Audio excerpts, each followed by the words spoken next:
I was born in San Antonio, Texas, 1963, and we lived there when Dad got back from Vietnam in '67. We moved to Georgia, but those first 4 years of my life were, of course, shaped by the climate and the environment of uh, of of that place. And we lived in a small little two-bedroom house. We had bunk beds, my sister and I shared, and my parents had the other bedroom. And most of my memories from there are memories of either pictures that mom had taken, dad had taken, and later, maybe once a year, mom would get the picture box out and go through it and talk about what was on the photographs. And I remember there was a photo of little animals that we had made out of snow, like snowmen, snow animals. And one of the rare times that we had enough snow to actually make snowmen in Texas. Uh, and There were, I guess, pictures of the backyard, and we had like a privacy fence that had the horizontal boards on it. And I guess, I remember the stories of we used to tie towels around our neck like capes, like Batman or Superman, and we would jump off and we'd climb up this privacy fence and jump off of it. And my mom recalled that she was afraid, we were going to get those towels hung up on the fence and snap our necks, hang ourselves. But there were stories like that. I do remember eating Gainsburgers. They were a hamburger shaped treat for dogs. Um, I remember opening those packages that we had a dog there. I believe it was Susie, a rat terrier, which was a big dog to me, but I guess it's a pretty small dog actually. But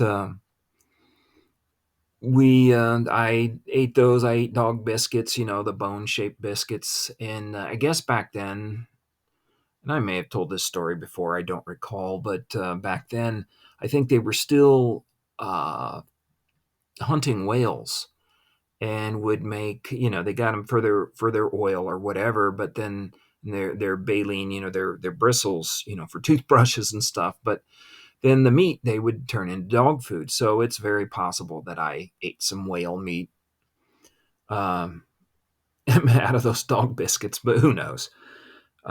Anyways, I do have some memories. I remember walking in when we were getting ready to leave um, for Georgia. I remember walking into my parents' bedroom and walking from the hallway through the doorway and then turning around the corner that was the or I don't know if it was bifold. I think they were sliding doors to the closet and looking inside, and there was like a blue plastic with a clear or vinyl, I guess, front to it, and it was badminton. Well, I call them tennis rackets, but they were badminton rackets. It was a badminton set leaning up in the corner of the closet. I remember that visual memory, and one of the one of the very vivid memories that I have of Texas was a neighbor across the street. Um, I think the dad was probably at work. The mom may have been at work too, or she might have been out shopping or whatever. But the sister had been put in charge of her younger brothers.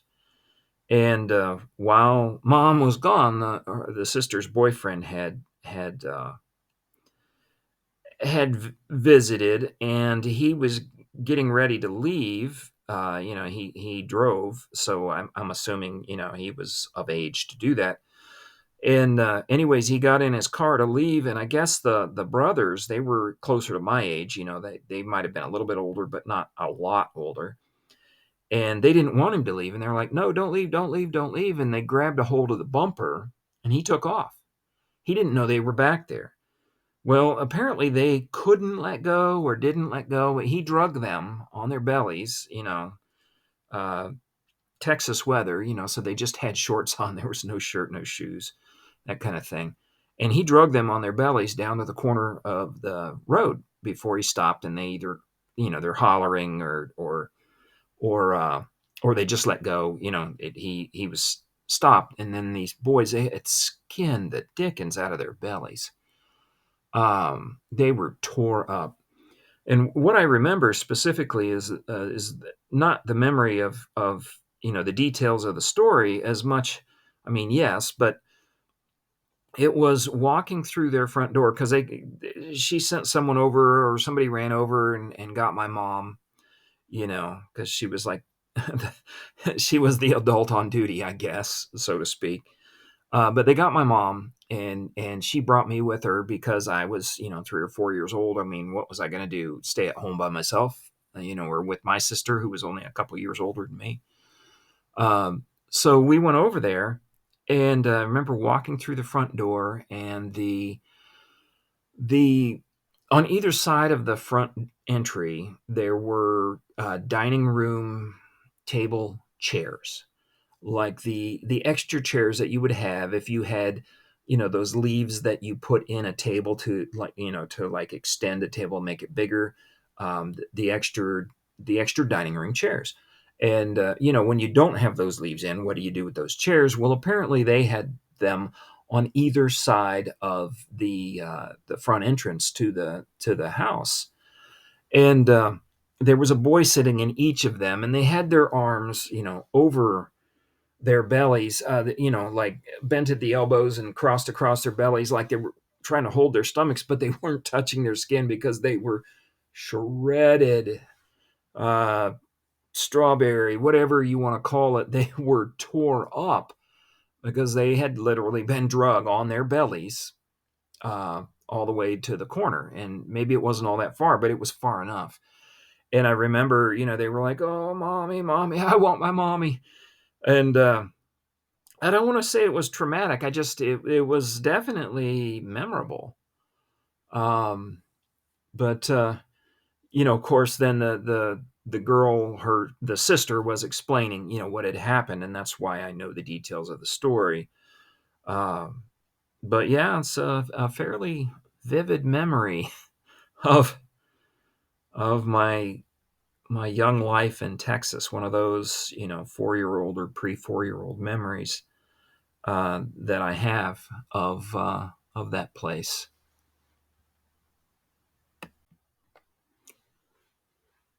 We moved to Georgia in 1967, and we lived there until 1970, and then I think sometime during the summer of 1970 we moved to Ohio. But in Georgia, we were, I guess, outside the gates proper, but we of the Air Force Base, Warner Robins Air Force Base, but we were in base housing. They were doubles, and I remember seeing pictures of the front porch, and they had the name and rank of whoever it was that was living there, on the screen door to the front door of the house, of every screen door. So it's definitely base housing. And and I've got a lot of memories of Georgia, a lot of memories. I remember uh, I did a lot of tree climbing, lots of tree climbing. And what was funny is we had what to me was a very big tree in our front yard. Now, what a very big tree to a, 4, 5, 6, 7 year old is. I couldn't tell you. But anyways, um, there was a lower branch that I could jump up and grab a hold of and climb up there. And I wasn't the only one who climbed that tree, and it was a pretty big tree. It had two main branches that went up, kind of wide off from each other. Um, and I remember my dad and the neighbor guy, like not the other side of the double, but the double next to ours. Um, that's where the tree was located was on, basically our yard, uh, but and in the front yard, but between like the sidewalk that went to our double and the sidewalk that went to the double next door, and that gentleman and my dad, I guess, because climbing in the tree and falling out of the tree was a problem. They got one of those bow saws out and cut that branch off pretty close to the trunk, to stop, little ones like me from leaping up there, grabbing hold of it, and swinging our feet up, and getting into mischief. But what I found interesting is it worked for a little while, but it didn't work for real long because I was able to jump up there, and I remember I could just jump up there and barely grab the lip of that stump of that branch on that trunk with my fingers, but it was enough that I could pull myself up, and I'd climb that tree. And I spent a lot of time in that tree. And of course, dad was at work and mom was doing whatever mom was doing. And I'm not saying she was negligent. I think she knew I was in the tree. Um, but I don't know if she knew all the shenanigans.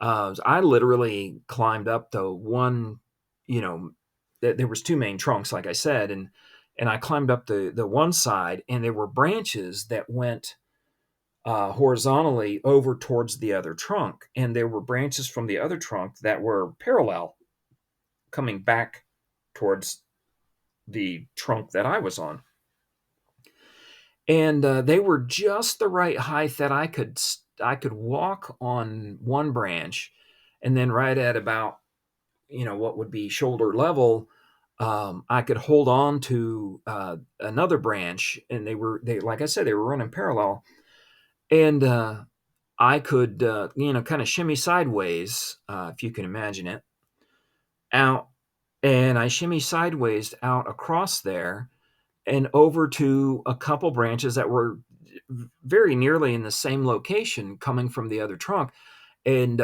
swapped over to those branches and kept my sideways shuffle going until I was on the other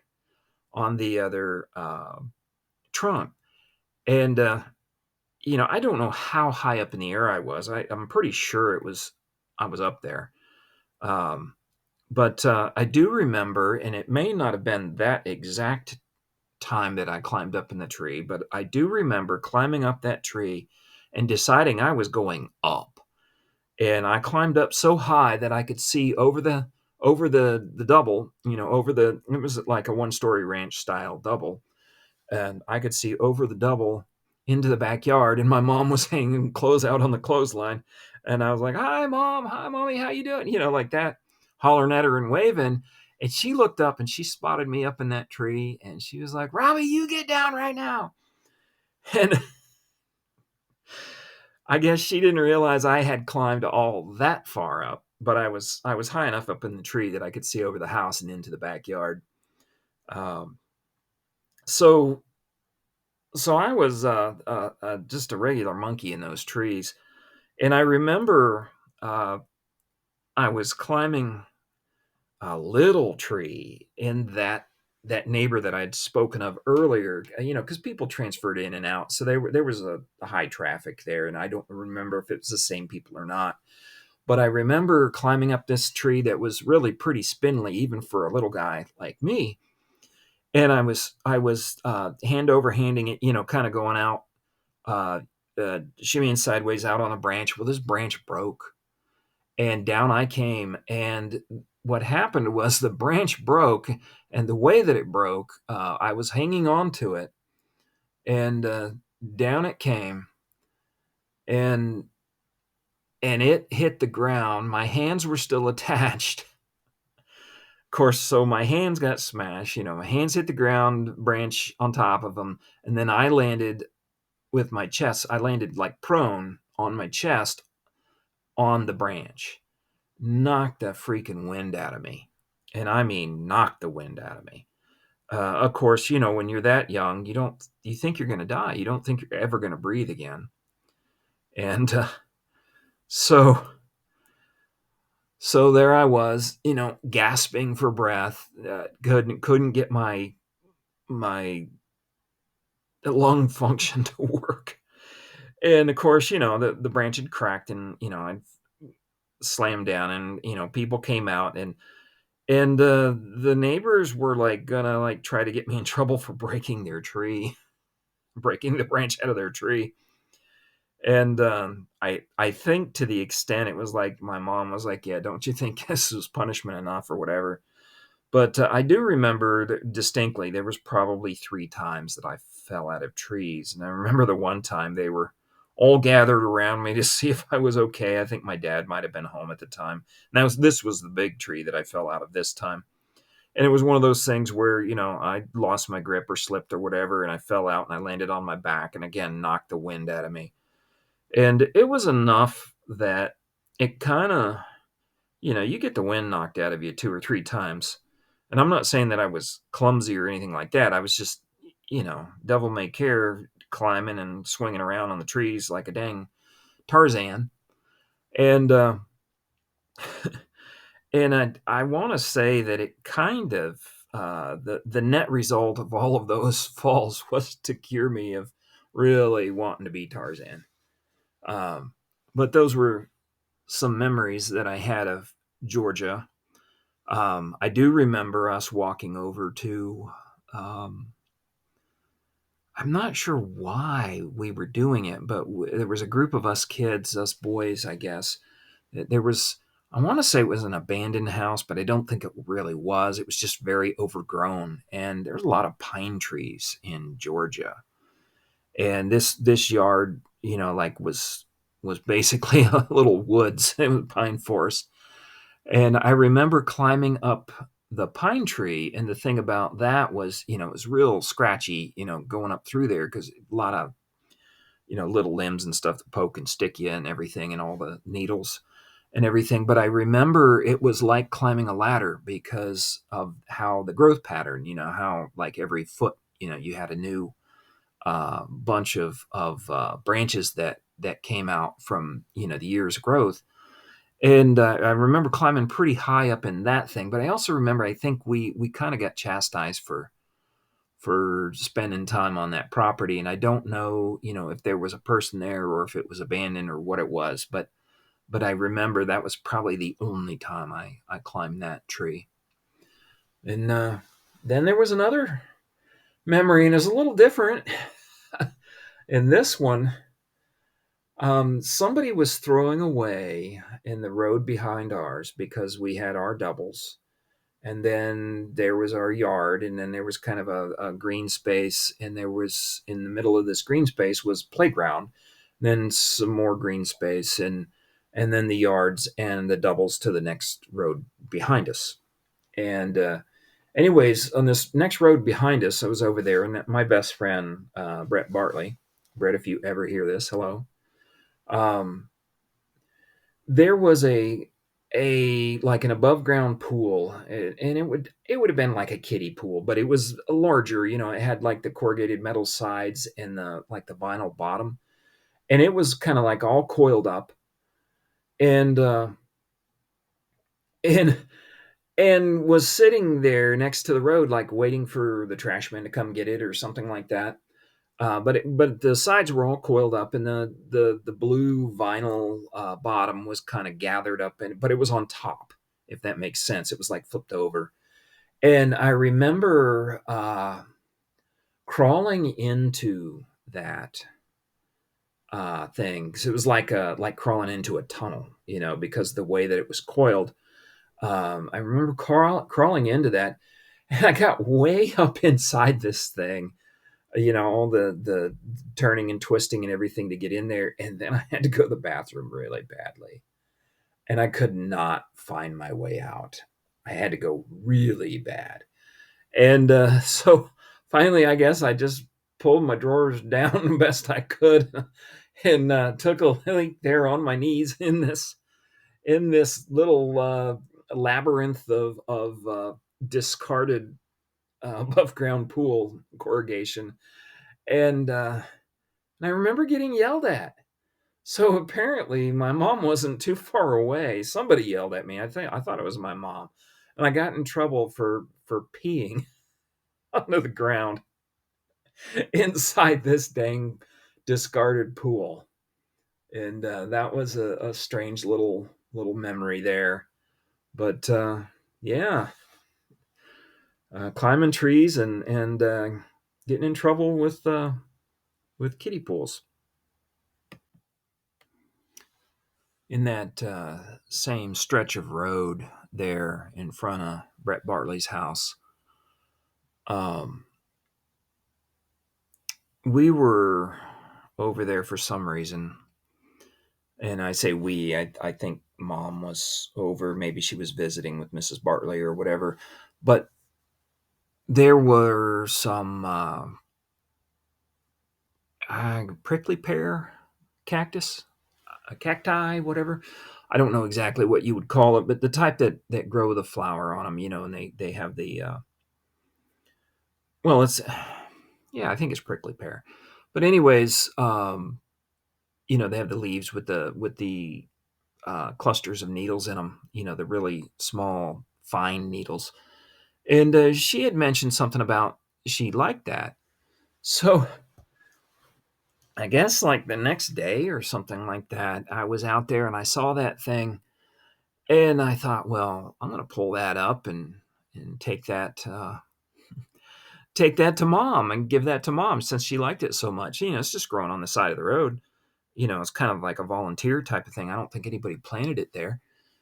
And so I grabbed a hold of that thing and I pulled and pulled, and man, those roots, they just go forever in every direction.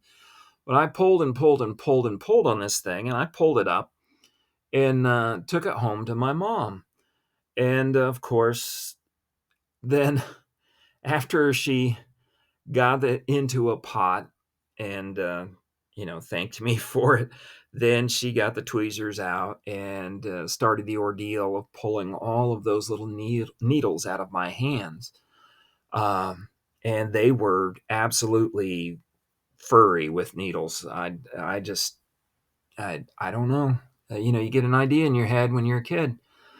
And I pulled up this cactus for mom. And funny thing was that she kept it in a pot and she had to repot it a few times because it grew. And we took it to Ohio, and it even survived the Ohio winters in a pot out by our front door. And then I'm not sure exactly what happened, but I think like it got tipped over because it was kind of top heavy by that point, because it had grown quite a bit. And the storm door slammed on it or something like that, but it ended up dying. But we had that plant, that cactus for years and years and years because screwy kid thought, his mom would like it and pulled it up, brought it home. So between the Bartley's house and our house, I had mentioned the playground that was there, and of course that's the playground was for all of the kids, and so there was lots of kids out there, and it was the old style playground. It had teeter totters and merry-go-rounds and slides and swing sets and monkey bars and that kind of old style arrangement, and all metal and everything. But the teeter totter, the seesaw, whatever you want to call it, it was it was wood, on a metal frame, And remember my sister sliding down that board and getting about a 2 inch sliver embedded in her backside. Um, and of course, you slide down that thing like you're sliding down a slide, and that thing impaled her, and she, went running in, and they had to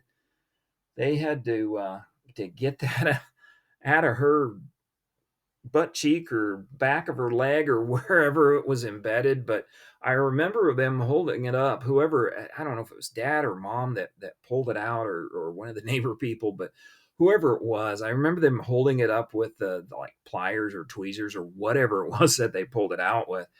And that thing was honking huge. And so she got stuck pretty good. I don't know if she had to go get shot or get, what happened, but that cured me of ever wanting to slide down a wooden seesaw. But I remember in that playground, there's quite a few memories of it, and we um, we used to jump off, of course, the swings, and sometimes we would jump off the slides, and there were two slides, and one was lower and one was higher, and we would climb up the steps of the slides and turn around. They were all that stainless steel, the type that got hot in the sun and scold you. But we would turn around and we'd like jump. We had this thing about jumping off of things, and we would jump off these slide steps. And occasionally, if you were brave enough, you'd get all the way to the platform at the top, and then you jump off of there. Well, sometimes when you jumped off, uh, being young and not knowing any better, uh, you ended up your legs got straight instead of being flexed to kind of absorb the impact of hitting the ground, and it would jar you. You land on your heels and your legs were straight or locked out or whatever, and it would jar you right to the top of your head. You'd be lucky you didn't bite your tongue, because it would jar you so hard. And I remember more than once, you know leaping off of one of those slides and catching that style of impact, and then also the same kind of thing happening when you timed it wrong, swinging and jumping out of the swings, and that was one of those kind of things that even later when we were up in Ohio and swinging and jumping out, they used to get on us all the time. Don't do that, don't do that. But kids being kids, that's what we did because it was fun. And I remember I do remember Dad had I want to say it was a cargo net. I called it a camouflage net. It was a green kind of elastic. It was something, it was like a, surplus, military, army surplus, whatever. He might have brought it back from Vietnam. I don't know. I don't recall exactly, but it seemed like we always had it. And, and I used to play with it. He had given it to me, and I used to play with it like a camouflage net, like I was an army man or something like that. And that was when I was in my heyday with my GI Joes and stuff, and I love that kind of stuff. But I remember specifically, for some reason, the older kids decided that it would be a good idea to tie this thing like a basket and tie it in a knot on the monkey bars. And the monkey bars, they were the type that you had a ladder that you went up one side, and then there was like a horizontal ladder across, and then a ladder down the other side. That was the style of monkey bar we had back then. We didn't have those like geodesic dome style kind of things, and nothing was made out of plastic back then. But they tied this thing in a knot, and they tied me. I was inside of it, kind of in in the fetal position, and they were swinging me back and forth, and it was great fun until I could see that knot, and it was like a simple knot that they had tied, and I watched that thing come loose, and down I went, and whoomp, there I was on the ground, thinking I was never going to breathe again, yet again. And I do remember that. But that playground was that was uh, that's where all the action was in the evenings. Whether it was during the school year or whether it was in the summer in the evenings. I mean, that's where we played. And I do remember, you know, my mom would have to call us in because it was a red Georgia clay, and I I would be filthy every night. But she would call us in, and we'd have to come in to get our baths. You got to get cleaned up before you go to bed. And she was always the first mom to do that. And she told the story. She said all the other moms were, thankful that she would, bear the brunt of us. And I'd go home crying. I didn't want to go in. I wanted to play forever. All the kids were out there playing. I was out there playing. Yeah, I was a filthy mess. I was looked more like the red clay than I did look like just a human being, just covered head to toe, just because you know, full bore kid. But we'd go crying, walking in. Oh, yeah, I don't want to leave. I don't want to go in. But I guess all the other mothers were glad that she was the one who would bear the brunt of being the first mom to come, because then they could say, well, you got to go in. Those kids, they had to go in. You got to go in. We got to get you cleaned up for bed. And yeah, I just never wanted to stop playing. And those are memories of the playground. It was good times, really good times. I feel like I've told these stories before. I feel like I've recorded them before, or it was on a live stream. I don't know. But one of the stories that I have is, I talked about the tree that was between, like, if you were standing at the road looking at the double that we lived on the left side of the double, and that tree was to the left of the sidewalk. And then the little tree that I had broke the branch out of was to the left of that. And but if you went the other direction, and you went to the right, um, the other half of our double, I honestly don't recall who lived there. But then there was, a space, and then there was another double. And I remember one day, kind of like between those um, between those doubles, there was a guy, and he was working on something. And I'm pretty sure I have told this story before, but I'll tell it again. He was working on something, and he had something pulled apart, and there was a 2x4, laying on the ground. And, of course, I was over there, and he was working. He didn't say anything to me, just kind of looked at me. But I started walking on this 2x4 like it was like I was walking on the top of a wall or a tightrope or something, like something you would see on TV. And I'm walking, and I get down to the end of this thing, and there's a couple nails sticking up. And I stepped right on those nails, and those two nails went through the bottom of my foot and came out the top of my foot. How they missed the bones, I couldn't tell you. Um, but I remember the sound they made, kind of a shunk like that, as they passed through my foot, and through the sole of my shoe, through my foot, through the top of the shoe. And of course, then I was impaled, and I guess I started hollering or whatever, and the guy's like, "Pull your foot up," and I couldn't. It was stuck.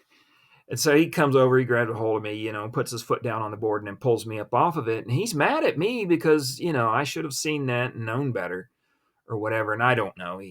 I think I have told this story. I think he was probably more worried in hindsight. He was probably more worried about, leaving a hazard out for a kid to get in trouble. But back then, he just yelled at me. And, I went off home, and I had to get a tetanus shot. I remember that. But that was one. And then in that same general area there between those couple doubles, I remember a kid was playing, and I think I told this story to Raymond in a live stream. But we were playing, and I had a little wooden mallet out, and this kid goes to leave, and he has my mallet with him. And I'm like, hey, give me that back, and he was kind of like he was going to take off with my wooden mallet. And so he turns around and he says, you want this? And he threw it. And I remember watching it end over end, coming right at my face, wham, right in the nose, bloody nose. He got me right straight in the face. Good shot. And then, of course, there was the kid who lived across the street, and I want to say his name was Eddie Friends. And yeah, I think I have told this story, but he wasn't he wasn't much of a friend. That he came over, and he would get me going about one thing or another, and he's like, "You want to fight?" And I was like, "Yeah," and I'd go running at him, and as soon as I'd get like real close to him, he'd drop down to his back and raise his knees up, and I would slam into his knees, and again, bloody nose. And he did that at least a couple times, and the one time he did it, it was an off-brand motorcycle with a sidecar that was for my GI Joe, and he was playing with it or whatever, and he wouldn't give it back to me, you know, uh, and I was like, I want my motorcycle, and he's, you want this? I'm like, yeah. So he takes that thing and from the by the handlebars, and he flings it up into the air, and I watch that thing going end over end up through the air, and it comes down, lands on the sidewalk, breaks the handle off the handlebar, and I was mad, and I was really mad, and he's like, "You want to fight?" And I took off barreling into him, and he dropped onto his, you know, he's squatted down or wherever. He dropped onto his back, raised his knees up, and I slammed into him again. And I think at that one, I think Mom came out and made him go home. But any friends wasn't really very friendly. And then there was another lady who Mom always warned us about being careful with our kitchen knives, whether they were the steak knives or butter knives or whatever it was we could get our hands on. Because, of course, little maniacs, we always did. Because there was a lady that lived on that uh, Whitehead Circle that she had lost her eye. She had a glass eye, and she'd lost her eye eating an apple. She was cutting slices of it, and then and taking the slice up to her mouth. Well, she still had the knife in her hand, and she stuck herself in the eye with a knife and blinded herself.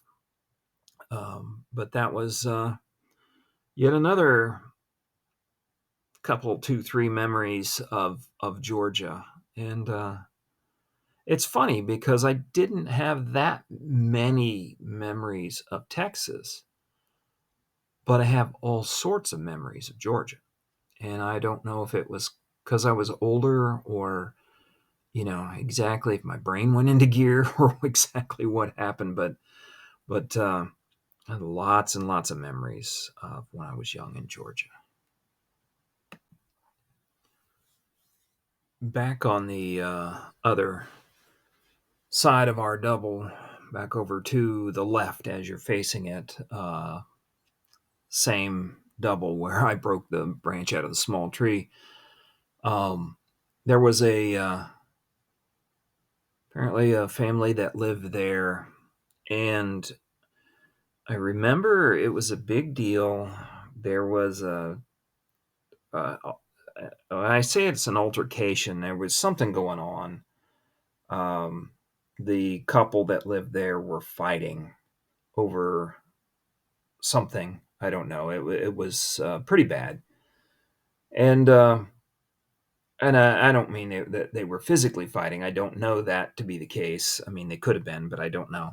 All I know is that there was a lot of yelling, and there was stuff, and people, storming out of the doors, and it just might have been moving out. I don't know. I don't exactly know what was going on, but I remember, uh, you know, like Moths to a Flame. Everybody was like coming out of they're standing in their doorways or in their windows or coming out of their house, out of their apartments, whatever it was, uh, to kind of watch the spectacle. And I remember the guy. kind of marching off down the sidewalk, and I remember the woman, she had, the old dial phones. And I remember it was red. And she had the whole, the carriage, not just the handpiece, but the carriage as well. I remember her throwing it down and slamming down, and that bell, kind of rang as it hit the ground. I don't know if she was on it or exactly what it was, but she threw it down, and then there's like smoke came out of it, which I thought was pretty pretty dramatic. And the one thing I do remember is, with all of the yelling and the consternation and people going back and forth and people being restrained and all of that different stuff, the MPs showed up, or APs, whatever you call them, the military police, showed up and escorted said woman down the sidewalk. And I'm assuming that they took her down to the station and booked her. But that was an interesting little tidbit that happened. Um, Neighbors were interesting people. They were definitely interesting people. Our road, Whitehead Circle, um, is the setting of a story. I think I've told this story before too, but at a certain point, that somebody had say, hey, they pointed out a rainbow that was in the sky. And, Dad said, there's a pot of gold at the end of the rainbow. So I took off down Whitehead Circle, and, I couldn't tell you what direction I headed. I just know that I just took off down the road, and got to the end of that road and turned on another road, and there was like a big field.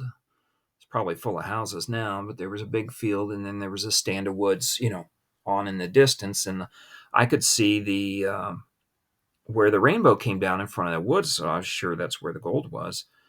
And so I'm starting to head down that road, and my dad pulls up beside me in the station wagon and says, "Hey, where are you going?" And I was like, "Well, to pot of the gold. There's, going to the end of the rainbow. And, you said there's a pot of gold at the end of the rainbow. Get in the car." But that was the setting of that. And I guess be careful what you tell little ones. They take you seriously. So one summer day, my friend Brett and I, for whatever reason, thought it would be a good idea to crawl inside our doghouse that we had in the backyard. The backyard was, had a chain link fence around it. And Susie, our little rat terrier, had a doghouse back there. I'm assuming that Dad had built for her. And we were in there playing. Well, at some point, and there were other kids around, I'm playing in the yard and different things. But at some point, Susie decided to join us. And she didn't just join us, but she joined us and turned around and sat down. And we were in the back of the doghouse, and she was more or less sitting in the entrance, and we couldn't get out. So we, tried to push her aside or whatever, and I don't know if she growled at us or exactly what the case was, but we couldn't get that dog to budge. So strangely enough, I'm sure we hollered for help or whatever, and there we were stuck in this doghouse with the dog in the way. Like, we're never going to escape. And I'm going to assume that we pleaded with our friends to help us out. And they tried to call her out, and she wouldn't come out or anything. Well, somewhere along the line, this happened for a while, but somewhere along the line, somebody got the idea that they would take. I don't know where we had these towels, whether they were like beach towels or, if we'd been playing in a pool or exactly what, Um, but they decided that they would snap these towels at her, and maybe they could get her to bite one of these towels and they could pull her out so that we could escape. And and so they were snapping these towels at the dog, and the dog, of course, was barking and growling and biting at the towels and biting at the kids as they're trying to, reach in there and do whatever. And, and I would imagine we must have raised quite a ruckus. And I'm sure it was summertime because I doubt we would have been playing in the doghouse in the wintertime. But and then I would also be sure that mom probably had the windows open, and at a certain point, she had to come out and ask the kids what the heck they thought they were doing,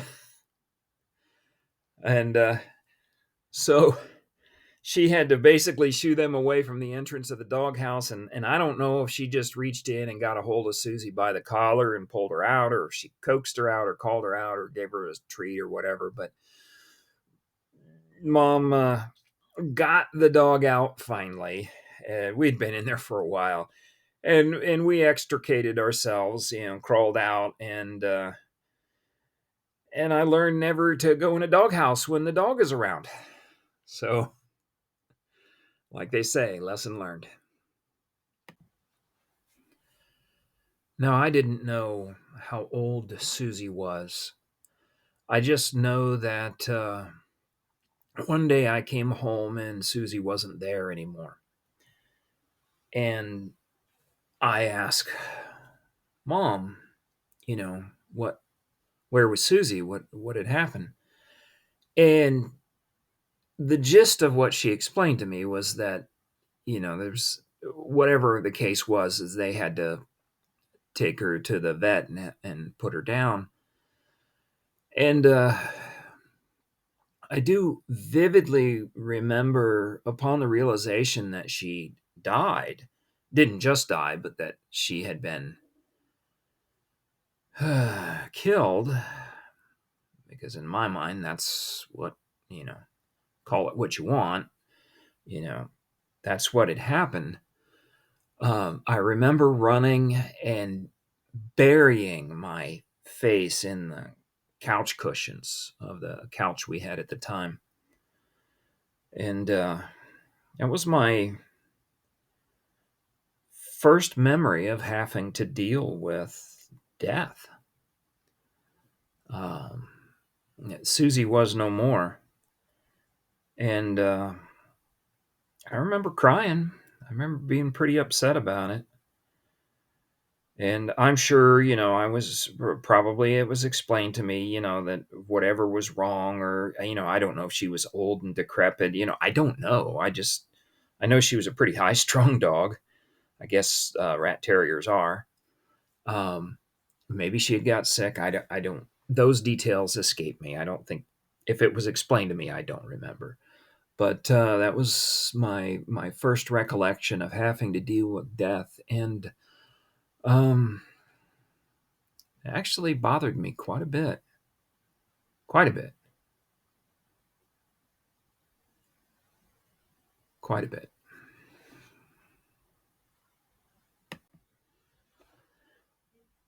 So I had toys kept in my closet in my room. And I remember a long rectangular box. It was blue. I want to say it was made out of some kind of cardboard, but it had those metal binding corners on it. So it was made to. It wasn't made to be like a packing box or a moving box, like regular corrugated cardboard. It was a tougher variety, kind of like what you might store say a telescope in or something like that. But this box, square on the end but long, so rectangular, um, is where I kept the majority of my toys. Was inside this cardboard box. And what was interesting is, of course, I was really into GI Joes at the time, and um, through various pleadings and wishes and different things that a kid does, birthdays and Christmas, I had accumulated a fair bit of GI Joe paraphernalia, and I remember at a certain point that stuff didn't fit in the blue box anymore. So I had all my other toys in there. So my mom ended up getting me.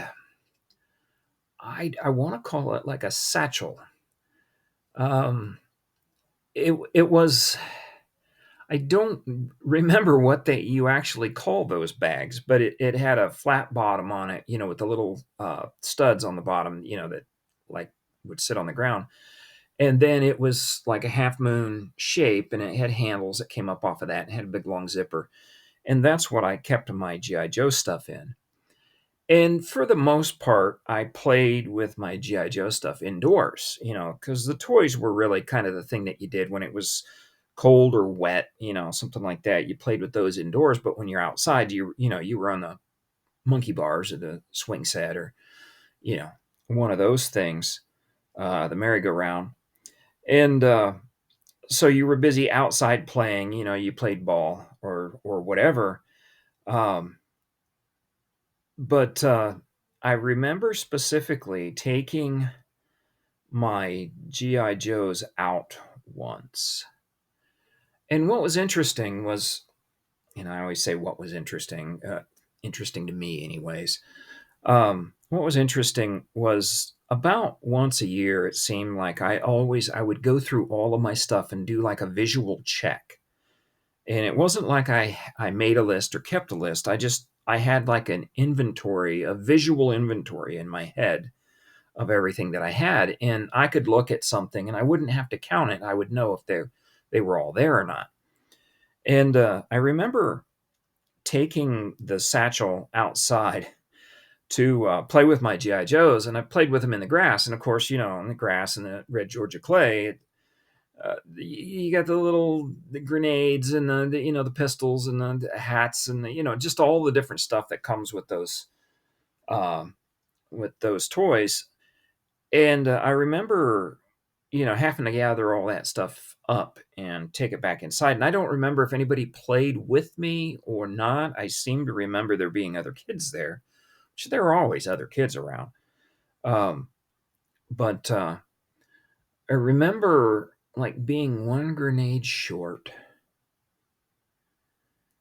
and it just really bothering me because I would look in the box and it's like, say there should be four and there was only three, and or look in the satchel, and sort through all my stuff.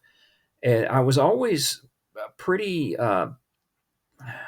anal, meticulous. I don't know what word you would use for it, but it wasn't, a place for everything and everything in its place. It was just, I didn't have a lot of stuff, but the stuff that I had was my stuff. And I didn't want to lose it or get it stolen or, whatever, have it destroyed. So generally speaking, I kept track of it. I took care of it. I mean, not that, you know, taking care of it in the way that I just didn't break my toys. That wasn't a thing. I wasn't, hard on my toys like that. But but that was kind of an early character attribute of mine that came out um, in the way that I kept things. And and then on top of having that stuff and keeping it, and knowing what I had and where it was and all of that, um, I also, when I would get into my closet and get stuff out, I would run into toys that I mean, as anal as I was about keeping track of all my stuff, I would forget that I had them.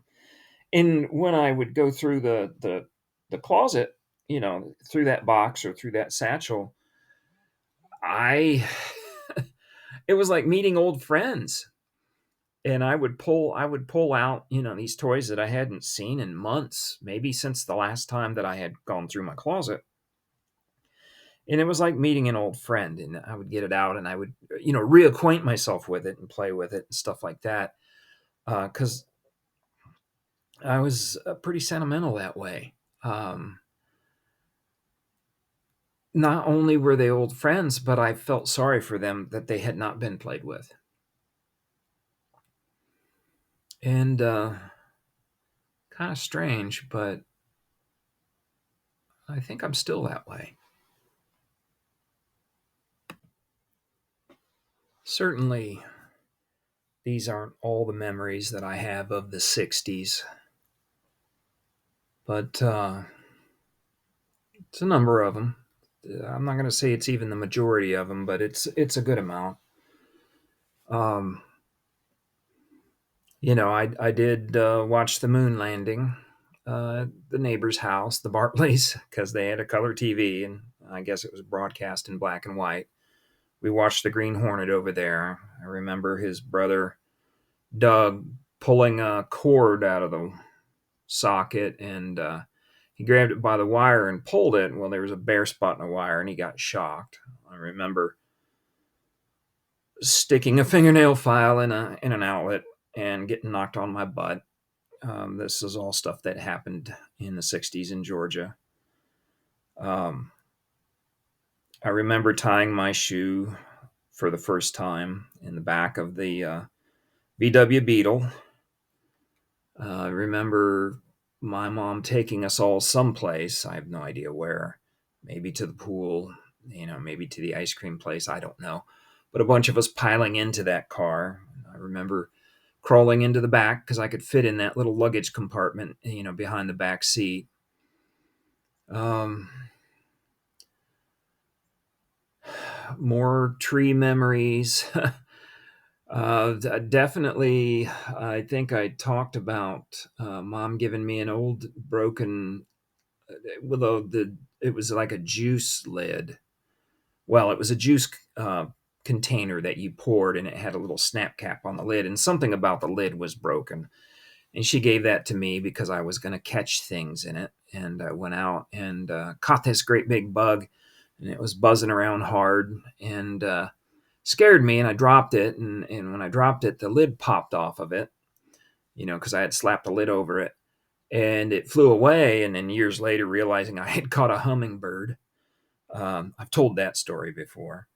But I remember us slapping bees. Honeybees would come out of the honeysuckle that was decorative, ornamental bushes around the doubles. And when they would fly out of a flower, they would, like fly in reverse, kind of back out. And then, they would be still for a moment before they would fly off to the next flower. And we would slap them, cup between our hands, kind of clap our hands and kill them. We were doing that for fun. We didn't know any better. I remember, walking barefoot through the clover and getting stung, in the yard uh, by a bee. Probably more than one. I do remember one specifically, but I'm sure, it happened more than once.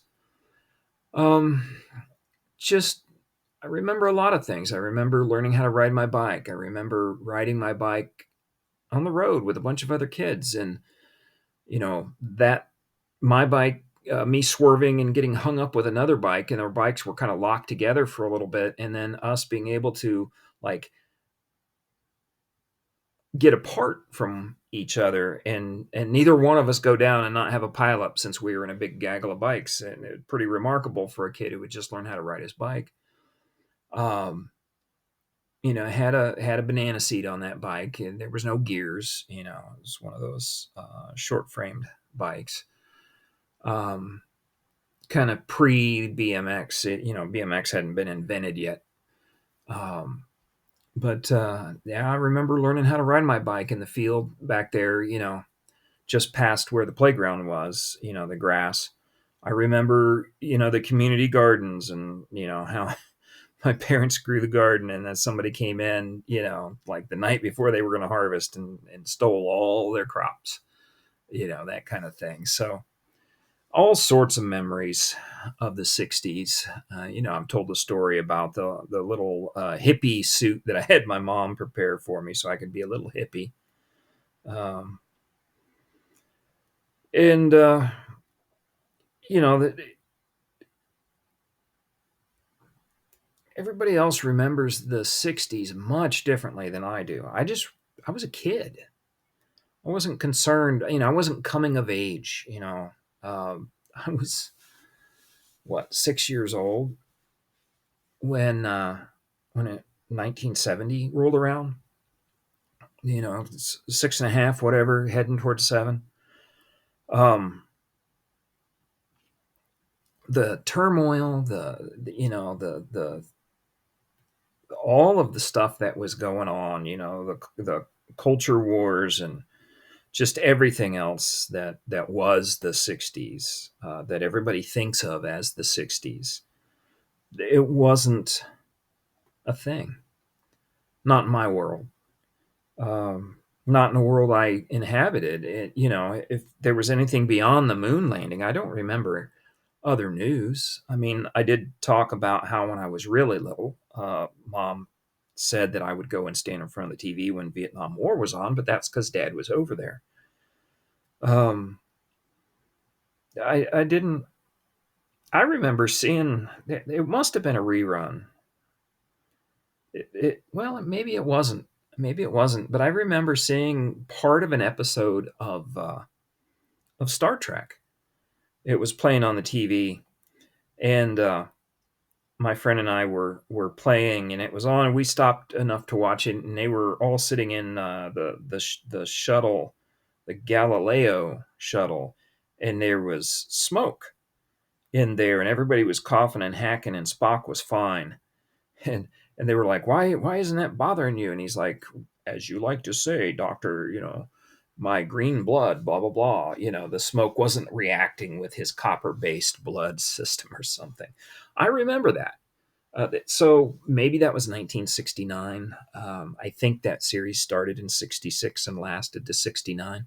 Could have been a rerun, could have been first run. I just know I didn't really have time for it, but I do remember that little bit. I remember laying in bed, and I've told this story. I remember laying in bed and seeing a ghost come through the doorway, and it wasn't a ghost; it was the floaters in my eyes.